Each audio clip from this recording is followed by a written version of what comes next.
Hi, everybody. I'm Ross the Boss. I'm here with Dr. Dan Ratner as my co host. And our guest today is a true icon, everybody. He's probably the greatest UFC fighter in history. I can't name somebody greater. He's unbelievable. Let's welcome Royce Gracie. Royce, thanks for coming on the show. Thank you for the introduction. That was nice. Thank you. I practiced probably a minute on that, but thank you. So, you won UFC 1 and 2. How does that make you feel?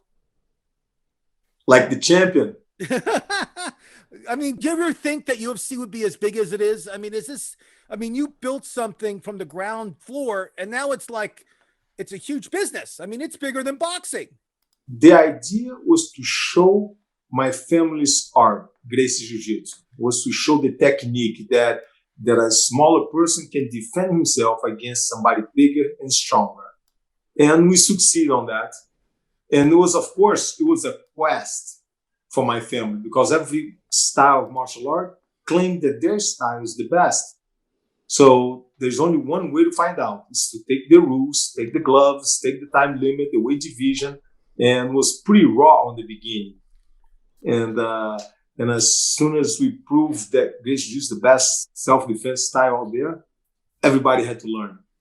I mean, that is pretty cool that you won the first two. That's a big statement. So I wondered. Go ahead. But the first two, for the viewers, it wasn't just a single fight. It was a tournament style. So on the first UFC, we had to fight 3 fights in one night. On the second UFC, it was 4 fights in one night, with no time limit, no weight division, no gloves, no rules. The only thing is not allowed was eye gouging biting. Oh my God. Pretty raw. That's savage. Well, I mean, there goes my strategy. I first go for the eyes and then I go for the Mike Tyson ear. That's what Ross the Boss does. But I guess that's the reason I didn't fight in that first two. Yeah. So how did the Gracie Jiu-Jitsu, many people say it revolutionized mixed martial arts. And you're bringing that point up because there were all these different styles and you wanted to show that style. How would you say it revolutionized the fighting? Because it was mostly back then, it was a strike against a striking art, like a boxer against a karate guy, a taekwondo against kung fu. It was all strike against strike. And so once Gracie Jiu-Jitsu came in play, it showed that the grapplers are good fighters too. They can fight. They can defend themselves against the strikers. And if they stake the striker to the ground, the striker doesn't know what to do, so he had better learn. Yeah. Right. I mean, what was the hardest martial art that you had to defend against that your jiu-jitsu was like, maybe it wasn't the most effective, but you won, but it was tough on you just because it was such a hard martial art to go against? I would say I'm not a grappler. I'm not a jiu-jitsu person. So again, it's a strategy game. It's not just people watching, the people that watch and they see the guys fighting. They think it's just a brutal sport. Oh my God, they just come in and duke it out. There's a lot of strategy involved, a lot of preparation. And are you learning things as you go in the fight, about how people are doing things and picking up on, oh, well, he just did this, that means I need to do this? Or do you have a plan at the outset that you're going to stick to? We have a plan. As a fighter, I have a plan. But then it's up to my coaches to kind of pick up something that he's doing to counter my moves or to get me in trouble, to kind of, hey, coach me. Yeah. Yeah. I mean, so you watch tape. I mean, when you fought, you would watch videotape of your opponent and see what his weaknesses are. And that would help you a lot during the fight. It's yes, everybody tried to watch and learn, but back then there was no database like there is today, right, that you can watch many MMA fights from a previous opponent, from an opponent that you're gonna get. So you watch his previous fights. Back then it was you're gonna fight a boxer, but he never did MMA, so you gotta prepare for a boxer. If you fight against a karate guy, you can prepare for a karate guy, but not for MMA. You see? Ois, who's the best grappler of today that you see? Oh, I would say my daughter, man. She gets anything out of me. He's like, Royce, like, okay, fine, you win. Royce talking about women in UFC. When you started, they went around, and then now they're headlining events. I mean, women are not as big as the men yet. They're not yet, but they're getting Oh, they are. close. I mean, they're getting close. They They're getting call out close. shows. But I mean, would you ever have your daughter fight in UFC? I mean, if she wanted to do it, would you say yes, or would you say, "Listen, I'm playing dad here. I don't think it's a good idea." If I say no, she'll beat me up. Listen, I have 2 daughters too, so I know they don't beat me up, but it's like jujitsu of the mind. I mean, it's like my father said, they're your kids until about 16, 17 years old. After that, they're not your kids anymore. I know. They hope to become your friends. So I just gotta support whatever they want to do, man. I'm gonna support them. I love your. I'm still. My kids are 24 and 19, and I still baby them. I still make decisions for them. But that's me. That's what I do. We do a show, and then Ross goes and puts them to bed. That's actually that's a joke, because actually I'm always the one putting them. Mine are 11 and 7. So I read something that you are a reserve police officer. Tell me about that. Man, there's so much bad publicity against law enforcement that, I mean, I was a reserve for Lake Arthur, New Mexico, a police department over there. And then when Trump got in power, they dismantled the reserve programs all over the United States. But now they just restarted again. So I have friends over at Pocatello Police Department in Idaho, and they call me up and they're like, "Hey, would you like to be a reserve with us?" Sure. So I go over there every 6 months, patrol with them, teach them. It's more to boost the moral to help them out with the law enforcement, the men in blue. Then when everybody's trying to walk out, I'm walking in. That's what I'm showing to them. Well, it seems like that's a part of who you are, is looking out for people and trying to further things in society. So that's great. Have you ever stopped anybody as a police officer? Have you gone to any confrontations and saying, "Excuse me, sir, I think you shouldn't drive," and then the guy said, "I'm doing what I want. I don't care what you said." And has there ever been any confrontations with you being a police officer? Not yet. But most of the time, when I go on patrol, as soon as I'm a reserve, I have to go with the officer. Right. But most of the time, people respectful. You see. I know, but there's that one bad apple, Royce. There's the one bad apple that doesn't want to follow the rules, that wants to be the big shot in front of his friends, and the day's going to happen, and they're going to pick on the wrong guy. It's going to be unbelievable. I wish I was there to film it. Yeah, no, that's going to be great. Somebody resisting arrest, and they're like, "Oh my God, it's Royce Gracie!" That's the wrong guy to resist arrest against. What a bad day you're having, sir. That's going to end up on YouTube. I guarantee you. Actually, I wanted to ask you, Royce, speaking of confrontations, I don't know if you mind talking about this. If you do, just let me know. But I wanted to talk about Yoshida. I wanted to know if you ever patched up your relationship with him, why it got so bad. I understand some of why it originally got so bad because I know the story. But can you tell us where things stand now? None of my opponents, I don't consider them friends. They're my opponents. They're trying to beat me up. Right. I'm going to be friends with them. There's no way this is going to happen. Yoshida just cheated. He cheated that first fight. He said I was out. You see, he just simply covered my face, look at the ref. That's why they call it no contest. Right. But the second time I beat him up. But it's not, even if any of them, the guys that fought me, I don't call them friends. I'm not going to go hang out with them. No, they're trying to beat me up. That makes all the sense in the world to me. And it's actually, in some ways, it makes it all the better to watch this sport because you really are, you're fighting. You're looking to defend yourself, and they're trying to attack you. What about... I'm not going to be disrespectful. I'll shake hands. Okay, how you doing? Thank you very much. After the fight, but not friends. What about Sakuraba? Same. We hang out before. I mean, we did a sign autograph session before together after both of our fights. We fought twice. The first time he won, the second time I won. The first fight was an hour and a half fighting. And there was 6 rounds of 15 minutes with 2-minute rest in between rounds. So total was about an hour and 45. But then the second one, the first one he won. It was a crack on my shin. He kicked so hard on the shin and it cracked my shin.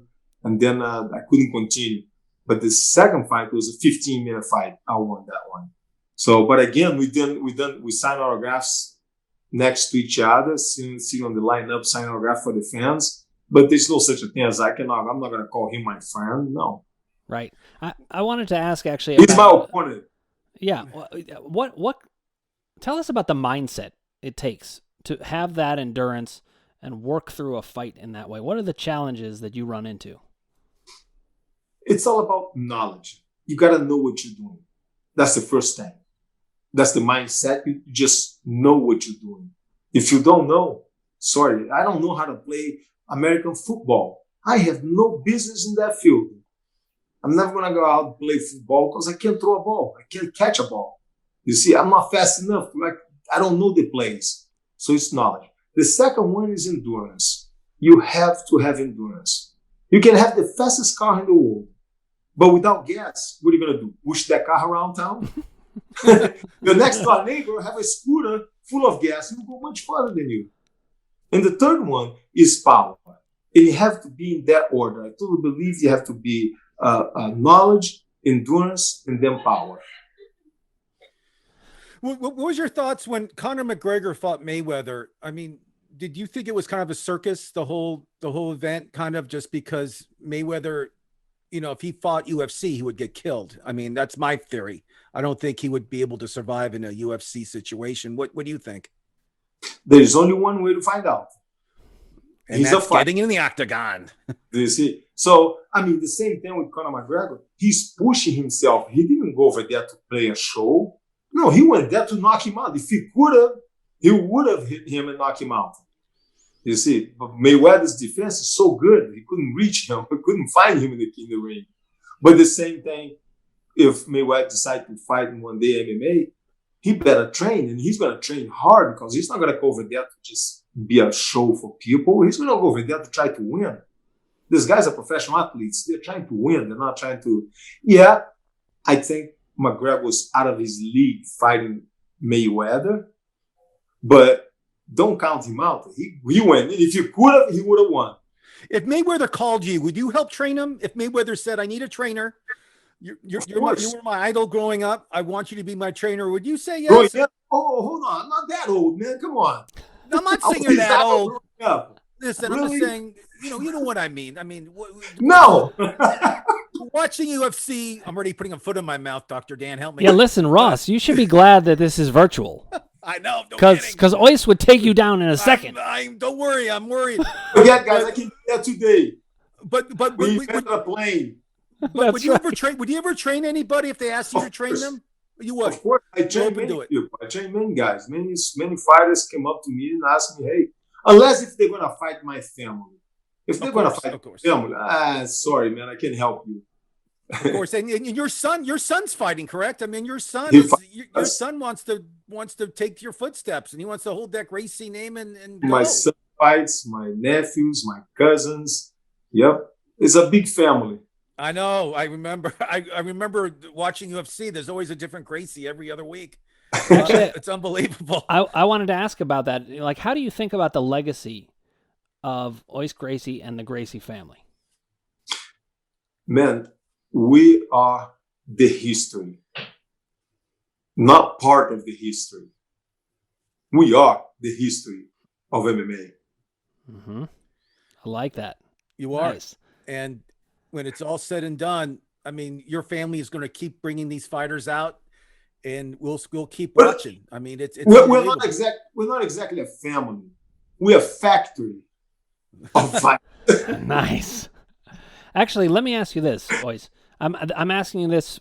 I've been interested in this. So I have a friend who's into the UFC, and he fights. He does jiu-jitsu. Actually, he talks about it as mental chess. Like you need to know these different moves. What do you say to people out there like me who, like, I would be afraid to get into a fight? How do I change my mindset to be able to do that. Do you speak Portuguese? No, I don't. Little kids in Brazil speak Portuguese. They're very comfortable when they're walking down the streets in Brazil. So if you one day go to Brazil, you will be worried. Why? Because you don't speak the language. So again, knowledge. You just gotta know. I never had a fight in the street. Never walked away. Never had a fight ever. No one ever So- challenged you walking down the street with your wife or with your family. No one's ever come up to you and said, "I want to fight you." That never happened. Nope, not yet. I mean, they all watched what happened, and nobody's going to do that. But again, it's knowledge. Once you know what you're doing, it's not like because you're learning how to fight or how to, let's rephrase that. Because you learn how to defend yourself, it doesn't mean that you go out in the street and pick a fight with people. Right. I mean, Ross do it, but different story. I took 3 years of Kempo karate, and that was it. And I broke boards, I broke knuckles, and that was the end of Ross the Boss as a martial artist. But I do play video games, and I played you against Bruce Lee in a video game, and that was very. Do you ever play video games? You ever play like as yourself? I mean, Man, I was just having this conversation with my sons during lunch. Okay. I tried to play a Call of Duty, and I did not last long. So their idea now is, hey, we should get a team together, put me to be just a person, a body, and they have to protect me and not let me die and hide me in the game and walk me around. I mean, Dr. Dan will contact those video games and he'll get you as a character on those. He knows all those people. He's unbelievable. Royce, this is a total lie. I don't know any of those people, but it would be cool. It's fascinating. I'll be just a person just to be protected by people because I can't play the video game. I can fight. But I love what you said, Royce, because I really think in lots of things about life, when you know what you're doing, you're comfortable. You know, I'm a therapist actually, so I know that world.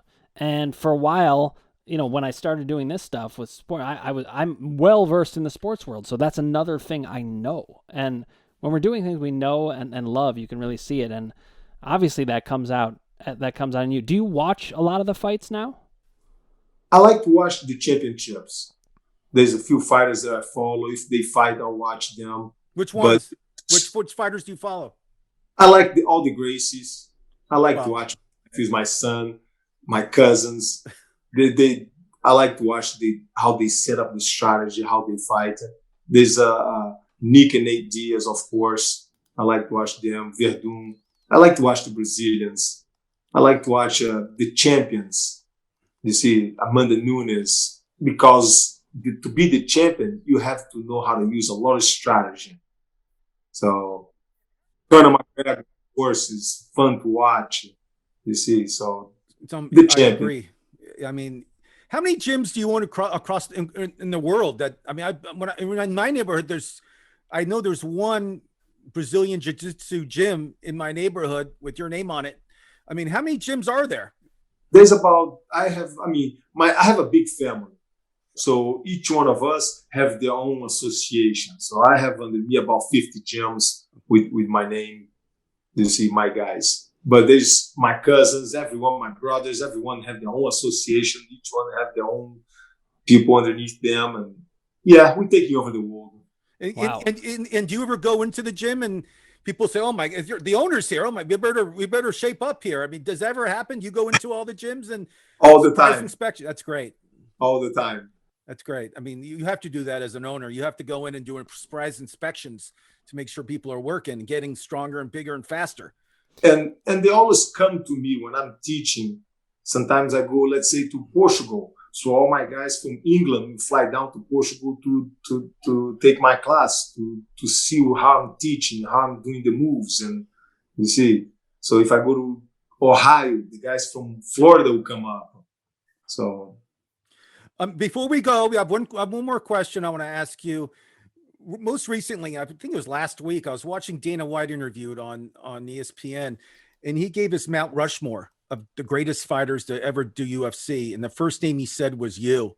I mean, seriously, how does that make you feel? I mean, that's a huge, huge accomplishment and a huge thing coming from Dana White, the guy who founded the UFC. I mean, how do you think about that? Man, I am a product of my father's work. It's I'm just doing what he showed me. So if my father had fought for the UFC, I think he would have been there. Let me ask a question in relation to that always. So I'm a therapist who works with mind-body work, and what I mean by that is I help people change their thinking, which changes their physiology. I don't know if this is part of your father's legacy to you, but do you deal with the mental side of pain when you're fighting? I'm sure there's got to be some of that. How do you manage it? During the fight, the adrenaline, there's so much adrenaline that you don't feel. Okay. But then the next day, you're like, man, even if I don't take any hits on my fight, and I go, man, my shoulder, my neck hurts, man. Did I get hit? I don't remember. Why it hurts so much? You see? So, but during the fight, the adrenaline kind of covers that pain. Yeah, well, you know what? I think it's interesting because, like, you got to be tensed up in a fight. So I think you can get pain just from tensing up like that. But listen, Royce, it's been great to have you on. You were such a great interview, such a dynamic, wonderful guy, and we would love to have you back sometime if you're willing to. And thank you for coming on the show.